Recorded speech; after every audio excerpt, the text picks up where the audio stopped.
Hola a todos, entremos de lleno en este tema. Hoy, en este análisis, vamos a desglosar un texto que está en el centro de uno de los debates más intensos y acalorados: el financiamiento de la universidad pública y, bueno, sus límites económicos.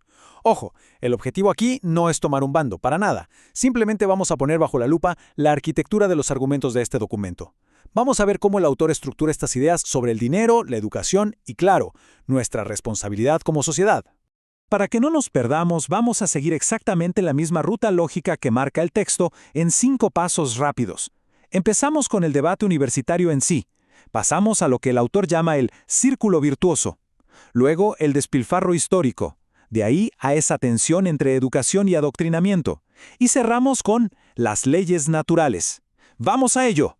Punto número 1, el debate universitario, o mejor dicho, la tensión entre los derechos y las obligaciones. Inmediatamente, el documento plantea un contraste enorme. Fíjense, por un lado, reconoce ese reclamo popular de que la universidad pública es un derecho universal, pero por otro lado, lanza una contrapropuesta bastante directa. Nos recuerda que no todos quieren hacer una carrera universitaria o simplemente eligen otros caminos por los motivos que sean. Y aquí hace una distinción que es absolutamente clara. Dice que es buenísimo que exista el acceso para todo aquel que esté dispuesto a hacer el tremendo esfuerzo de estudiar, con todo lo que eso implica. Pero otra cosa muy distinta, según el texto, es que absolutamente todos tengan la obligación de pagar ese proyecto.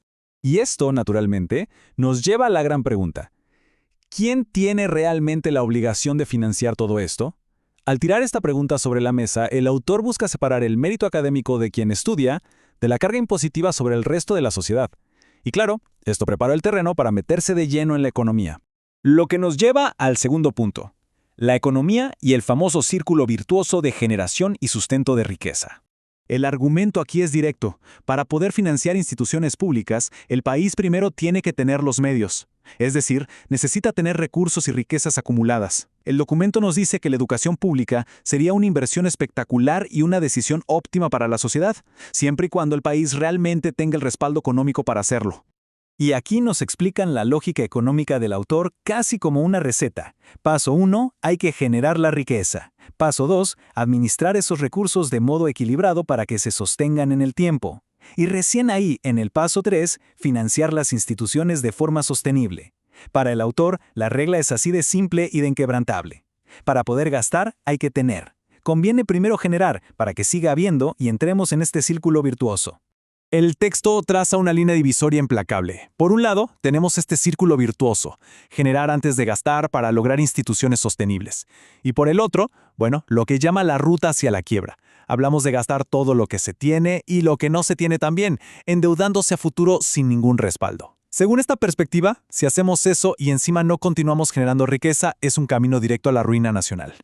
Lo que nos abre la puerta a la tercera sección: el despilfarro histórico y la devastación del capital. En esta parte, el texto se pone sumamente crítico con la gestión del pasado.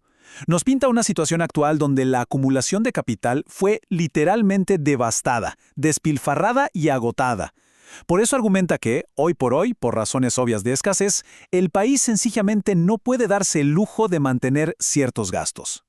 Y para describir todo este proceso histórico, el autor suelta una frase letal. Presten atención: el botín se repartió irresponsablemente como si no hubiera mañana. Es una metáfora fuertísima. Muestra cómo, según el texto, la administración de recursos no fue responsable, sino que se convirtió básicamente en un saqueo constante. Las consecuencias de esto, según argumenta el documento, son un efecto dominó. Afirma que se limitaron deliberadamente los mecanismos de producción de riquezas y que los recursos fueron malgastados por generaciones. El resultado: dejan a las generaciones actuales y venideras completamente sin respaldo financiero. Pero ojo a esto, que es quizá el punto más filoso del texto. Dice que hoy damos muchas cosas por sentadas ignorando este contexto, y que hay gente que termina reclamando cosas, literalmente como niños que no entienden los límites propios de los actos necesarios para que las cosas sucedan. Pasamos ahora a la cuarta sección: educación versus adoctrinamiento, o cómo se redefine el término analfabeto. Seguro han escuchado esa queja política clásica de «nos quieran analfabetos», ¿no? Bueno, el documento toma esa frase y le da una vuelta de tuerca completa. Para el autor, en este contexto, ser analfabeto no es simplemente no ir a la escuela.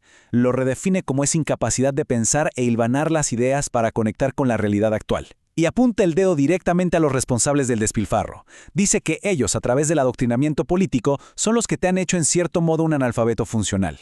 Por ende, La tesis sostiene que si se tuviera realmente acceso a los estudios, en vez de a meros adoctrinamientos, la gente se daría cuenta naturalmente de estas realidades económicas tan básicas y entendería cómo funciona el país.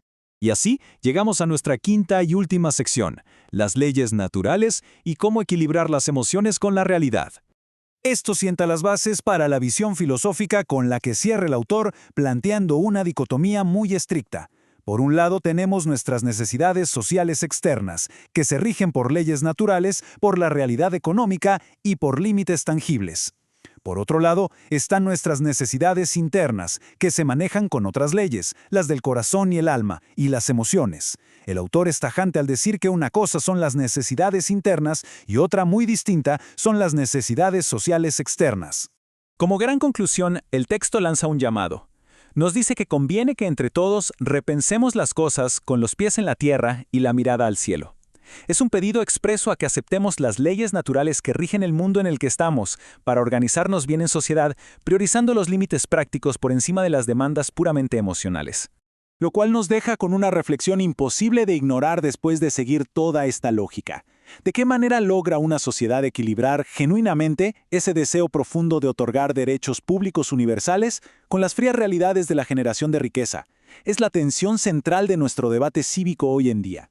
Muchísimas gracias por acompañarnos en este análisis. Esperamos que este recorrido conceptual haya aportado claridad sobre cómo funciona la compleja arquitectura de este argumento. Nos vemos en la próxima.